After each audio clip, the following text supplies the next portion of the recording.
सर्वांना सस्नेह जय जिजाऊ. मी विशाल पाटील राधाकिशन कराळे ऑफिशियल या यूट्यूब चॅनलमध्ये आपल्या सर्वांचे स्वागत करतो. आज आपण या व्हिडिओमध्ये लाडकी बहीण या योजनेसारखीच लाडका भाऊ ही योजना सुद्धा राज्य शासनाने जाहीर केलेली आहे. 9 जुलै 2024 रोजी राज्य शासनाचा एक GR आलेला आहे. तो GR कशा पद्धतीचा आहे व या योजनेस कोण कोण पात्र आहे आणि ही योजना कशा प्रकारे आहे याविषयी सविस्तर माहिती या व्हिडिओमध्ये पाहणार आहोत. चला तर मग व्हिडिओला सुरुवात करू.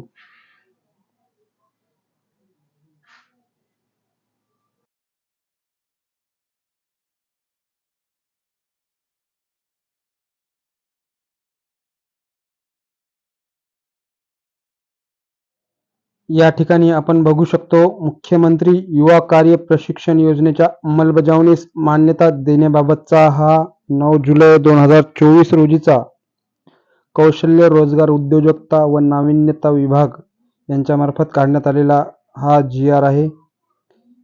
या GR मध्ये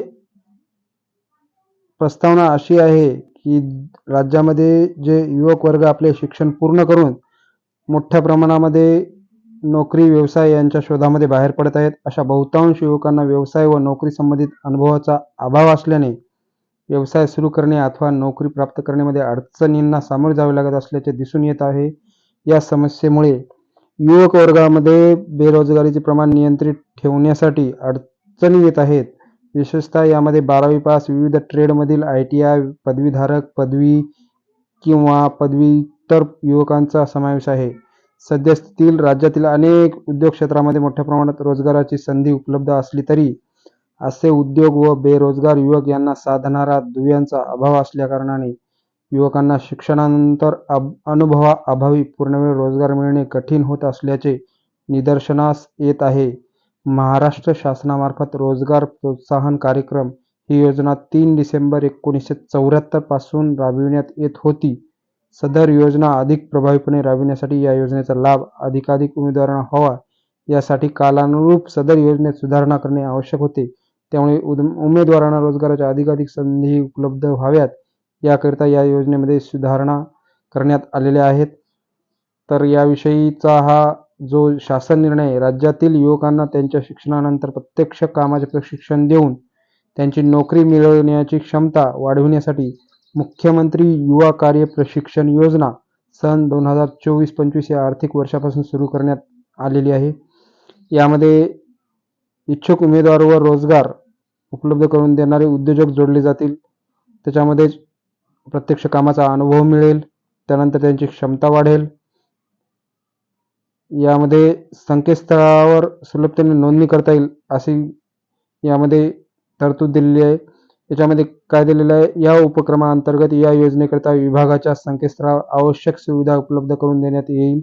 योजनेचे कामकाज उदाहरणार्थ उमेदवाराची नोंदणी, आस्थापनांची नोंदणी, कार्य प्रशिक्षण नोंदणी, उपस्थिती नोंदणी, विद्यावेतन अदा करणे, प्रशिक्षण रुजू व समाप्ती अहवाल, अनुभव प्रमाणपत्र इत्यादी बाबी ऑनलाईन पद्धतीने करण्यात येतील. यासाठी आवश्यक सुविधा निर्माण करण्याची जबाबदारी आयुक्त कौशल्य विकास, रोजगार व उद्योजकता यांची राहील. 12वी, ITI, पदविका, पदवी, पदव्युत्तर शैक्षणिक पात्रता धारण केलेले रोजगार इच्छुक उमेदवार ऑनलाईन नोंदणी करतील. त्यामध्ये लघु व मध्यम व मोठे उद्योग, स्टार्टअप, सहकारी संस्था, शासकीय निमशासकीय आस्थापना, महामंडळ, सामाजिक संस्था, कंपनी कायदा 2013 मध्ये सेक्शन 8 किंवा विविध आस्थापना यांना आवश्यक असलेल्या मनुष्यबळाची मागणी विभागाच्या संकेतस्थळावर ऑनलाईन पद्धतीने 20 रोजगार देणाऱ्या आस्थापना या कार्य प्रशिक्षणासाठी सहभागी होण्यासाठी पात्र असतील. त्यामुळे या सध्याच्या मनुष्यबळावर सुधारित सुमारे 10 लाख कार्य प्रशिक्षणाच्या संधी प्रत्येक आर्थिक वर्षात या योजनेच्या माध्यमातून उपलब्ध होणार आहेत. यामध्ये पात्रता काय आहे, तर तो उमेदवार किमान वय 18 वर्ष व कमाल 35 वर्ष असावे.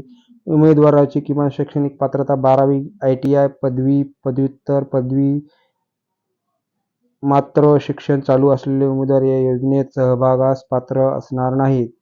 उमेदवार हा महाराष्ट्राचा रहिवासी असावा. उमेदवाराची आधार नोंदणी असावी. बँक खाते आधारशी संलग्न असावे. उमेदवाराने कौशल्य, रोजगार व उद्योजकता आयुक्तालयाच्या संकेतस्थळावर नोंदणी करून रोजगार नोंदणी क्रमांक प्राप्त केलेला असावा. सदर योजनेकरिता आस्थापना पात्रता काय आहे? उद्योगासाठी सुद्धा यासाठी दिलेली आहे. स्थापना किमान 3 वर्षापूर्वी असावी त्या दुकानाची किंवा आस्थापनेची. PPF, ESIC, GST certificate, PPT, उद्योग आधारची नोंदणी केलेली असावी.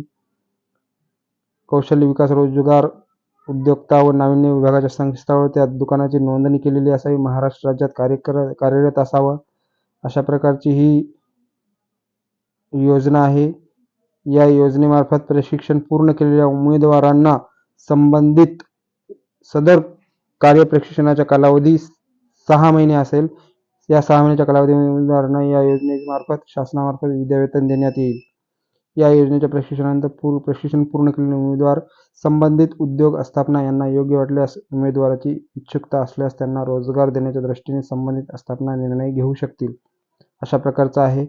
यामध्ये कार्य प्रशिक्षण योजनेअंतर्गत प्रशिक्षणार्थींना त्यांच्या शैक्षणिक अर्हतेप्रमाणे शासनामार्फत विद्यावेतन दिले जाईल. सदर विद्यावेतनाचे विवरण खालीलप्रमाणे. 12वी पास असणाऱ्यांना प्रतिमाह 6,000 रुपये विद्यावेतन. ITI किंवा पदविका असलेल्यांना 8,000 प्रतिमाह विद्यावेतन. तसेच पदवीधर किंवा पदव्युत्तर असणाऱ्यांना 10,000 रुपये प्रतिमाह विद्यावेतन. अशा प्रकारचा हा विद्यावेतन या ठिकाणी प्रशिक्षणादरम्यान या ठिकाणी देण्यात येणार आहे. या योजनेअंतर्गत उपरोक्त तक्त्यात नमूद दरमहा विद्यावेतन रक्कम शासनाद्वारे लाभार्थ्यांना अदा करण्यात येईल. प्रशिक्षणादरम्यान प्रशिक्षणार्थी दैनिक हजेरी उद्योग ऑनलाईन पद्धतीने घेण्यात येईल.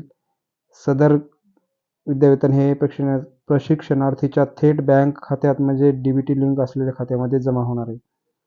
थोडक्यात यामध्ये ही योजना अशा प्रकारची आहे की आपण या संकेतस्थळावर ऑनलाईन नोंदणी केल्यानंतर आपल्याला ज्या आस्थापना किंवा कंपन्या आहेत किंवा मोठमोठ्या सहकारी संस्था आहेत त्यांना मनुष्यबळाची गरज आहे, परंतु त्यामध्ये जे मनुष्यबळ आहे ते परफेक्ट नाही.